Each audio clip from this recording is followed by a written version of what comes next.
Hello प्यारे बच्चों, जय हिंद। स्वागत है आप सभी का अपने ऑफिशियल पे एक बहुत शानदार खुशखबरी के साथ आपके साथ हम जुड़ चुके हैं। बहुत ही बेहतरीन वैकेंसी जिसका लगभग 1 साल पूरा आपको इंतजार रहता है, जिसका नाम आपके सामने एसबीआई क्लर्क, जिसको आप लोग जूनियर एसोसिएट के नाम से जानते हैं। इसकी वैकेंसी आपके सामने आ चुकी है और बहुत ही शानदार वैकेंसी है। आपको पता होना चाहिए कि आपके सामने लगभग जो वैकेंसी है वो 9,000 प्लस वैकेंसी आपके सामने। अगर आप देखेंगे टोटल जो वैकेंसी आपकी आई है, ये अप्रोक्स आपके सामने जो है 9,124। अभी ये कुछ वैकेंसी बढ़ेगी, मान के चलिए। इतनी वैकेंसी आपके सामने आ चुकी है। एसबीआई क्लर्क का फॉर्म भरने के लिए आपका जो मिनिमम एज क्राइटेरिया आपका रखा गया है, ये आपको पता होगा कि 20 ईयर आपका मिनिमम एज क्राइटेरिया होता है और मैक्सिमम एज आपके सामने 28 साल होना चाहिए। खैर, जब फॉर्म भरेंगे तो लिखा होगा कि डेट ऑफ बर्थ से लेकर के इस डेट ऑफ बर्थ तक आपका एज इतना होना चाहिए।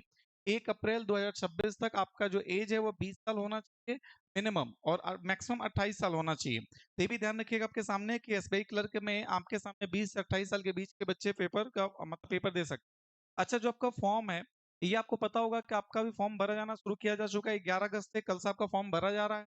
आपका फॉर्म भरने के लिए जो आपकी फीस है वो 750 रुपए। SC/ST के लिए आपका कोई फीस नहीं लगता, आपके सामने 0 रुपए लगने वाला।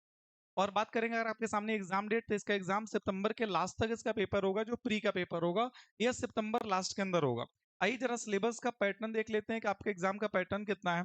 अगर पैटर्न की बात करेंगे तो उसके लिए हम लोग ऑफिशियल नोटिफिकेशन पे चलते हैं। इसका नोटिफिकेशन क्या है, देखिए आपको पैटर्न दिखाते हैं। इसके बारे में एक बहुत अच्छी बात आपको हम बताएंगे अभी एसबीआई क्लर्क के बारे में।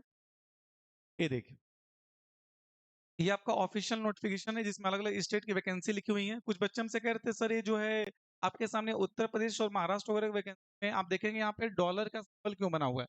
ये डॉलर नहीं, तो मैं कोई पॉइंट अगर हाईलाइट करना होता है तो मैं स्टार बना देता। ऐसे यहाँ पे इन्होंने इसको हाईलाइट किया है।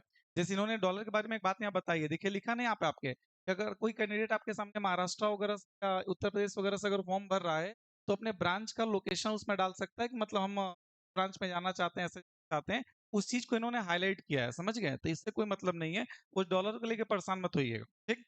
अगर आप बात करेंगे सही क्लर्क का, तो आपको पता है सितंबर लास्ट में पेपर है और इसका जो आपके सामने पैटर्न आपके एग्जाम का यह कैसा है, तो आपको पता होगा प्री का पेपर होगा और मेंस का पेपर होगा, दो ही इसमें एग्जाम होते हैं। उसके बाद इसमें और कोई भी पेपर नहीं होता, फिर आपका सिलेक्शन हो जाएगा। अगर प्री की बात करेंगे तो प्री में सेम पैटर्न है जैसा पहले हुआ था। आईपीएस क्लर्क का पैटर्न इस पर चेंज हुआ है, बट एसबीआई क्लर्क का पैटर्न जो था वही है। जैसे इसमें इंग्लिश के क्वेश्चन आपके सामने आते हैं 30 क्वेश्चन, 30 नंबर के आते हैं, 20 मिनट की सेक्शनल टाइमिंग होती है। मैथ का पेपर जो आपका वो क्वेश्चन रहेगा 35 नंबर और 20 मिनट का टाइम होगा। रीजनिंग का पेपर आपका 35 क्वेश्चन, 35 नंबर, 20 मिनट का टाइम होगा। नीचे एक बहुत अच्छी बात लिखी है, लिखा आपके सामने each test will have a separate timing. Timing आपके सामने सेक्शनल है, ये बात तो क्लियर है। लिखा आपके सामने there will be the negative marking, negative marking भी आपके सामने 1/4 है, ये बात भी सही है। लेकिन एक बहुत अच्छी बात लिखी है कि no minimum qualifying marks are the prescribe for the आपके सामने इंडिविजुअल टेस्ट। मतलब आपको किस सेक्शन लिखा है ना, section wise marks will be not be maintain. SBI clerk पूरे बैंकिंग का इकलौता ऐसा एग्जाम है जिसके प्री और जिसके मेंस के पेपर में कोई भी सेक्शनल आपके सामने कट ऑफ नहीं होती है। तो जो बच्चे इस बात से डरते हैं कि सर हमारा एक सब्जेक्ट कमजोर है तो क्या हम पेपर निकाल लेंगे, वो निकाल सकते हैं। अगर आप 0 नंबर भी पाते हैं कोई दिक्कत नहीं, ओवरऑल कट ऑफ आपको पार करना है। अच्छा, प्री का एग्जाम आप पास हो गए, आपका नाम आ गया कि अब आप मेंस का पेपर दे सकते हैं, तो फिर आपका मेंस का पेपर है। मेंस के पेपर में क्या कहा गया, ध्यान से सुनिए। मेंस के पेपर में आपके सामने जीए का आपके 50 क्वेश्चन, 50 नंबर और आपको 35 मिनट मिल रहा है, जबकि आईपीएस क्लर्क में 20 मिनट ही आपको मिलने जा रहा है। और इंग्लिश की बात करेंगे तो 40 क्वेश्चन, 40 नंबर का 35 मिनट। मैथ की बात करेंगे तो 50 क्वेश्चन, 50 नंबर, 45 मिनट। और रीजनिंग की बात करेंगे तो 50 क्वेश्चन रहेगा लेकिन 60 नंबर का होगा और 45 मिनट का होगा। याद रखिएगा, आपका रीजनिंग का पेपर 60 नंबर का है, मैथ 50 नंबर का, जीए 50 नंबर, और आपका जो इंग्लिश है वह 40 नंबर का। कुल 200 नंबर का आपका पेपर है। और नीचे एक बात लिखा है कि each test will have a separate timing. Separate timing सब में होगा, लेकिन यहाँ भी देखिए एक बात लिखा आपके सामने, लिखा आपके सामने जो है कि mark assign in for the question will be deducted in each question. यहाँ पे एक बात आपका लिखा होगा, ये देखिए यहाँ पे लिखा, क्या लिखा आपके सामने कि section wise marks will be not be maintain. मतलब मेंस के पेपर में भी कोई भी सेक्शनल कट ऑफ नहीं है। इससे बेहतर और क्या हो सकता है। लग जाइए तैयारी में, ये आपका एसबीआई क्लर्क का ऑफिशियल नोटिफिकेशन आ चुका है।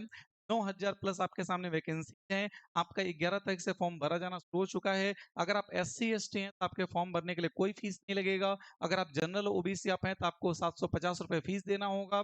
इसमें प्री का पेपर सितंबर के लास्ट में आपका होने जा रहा है। और याद रखिएगा इसमें पैटर्न आपका सेम वही प्री और मेंस का है। इकलौती वैकेंसी पूरे बैंकिंग के जिसमें सेक्शनल कट ऑफ नहीं होती है। फिर कह रहे हैं तो सेक्शनल कट ऑफ अगर नहीं होती है तो आप पूरी जान लगा सकते हैं। अगर कोई सब्जेक्ट वीक और कोई सब्जेक्ट स्ट्रांग है तो आप उसके बल पे इस पेपर को निकाल सकते हैं। तो कई पेपर आप देखेंगे बच्चे किसी एक सब्जेक्ट के सेक्शनल कट ऑफ में फेल होते हैं और एग्जाम से बाहर चले जाते हैं, बट यहाँ पे ऐसा नहीं है। क्लियर? तो चलिए वीडियो को सेव कर लीजिए। थैंक यू, जय हिंद, और फिर मिलते हैं। All the best, thank you.